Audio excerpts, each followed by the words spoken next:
Here's a free way to make an animated character from your own voice recording, just like this one. Go to express.adobe.com or click the link in the description to open Adobe Express. You can also use the Adobe Express mobile app to do this, but I'm going to use the web version of it because I'm a free citizen. Speaking of free, go ahead and sign in with a free account, and when you see this page, click on the plus sign, switch to Quick Actions, and then click on Animate Characters.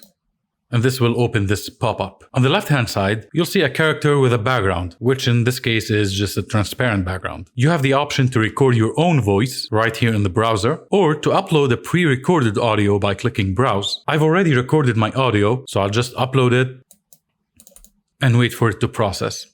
Once it's done, click here to play the preview of the animated character.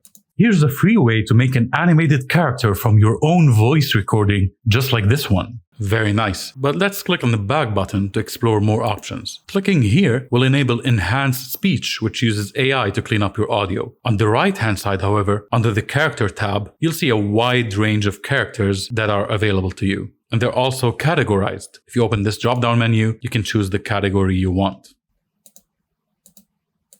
I'm going to choose Ryan. And you can move him around by clicking and dragging, and you can change the size of the character with the character scale slider over here.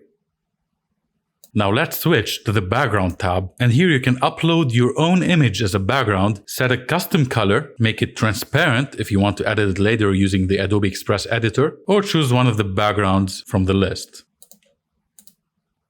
Next, click on the Size tab and either choose the size you want from these presets or select Custom and enter the width and height values. Now click Preview to regenerate the animation and then click Download to download the file.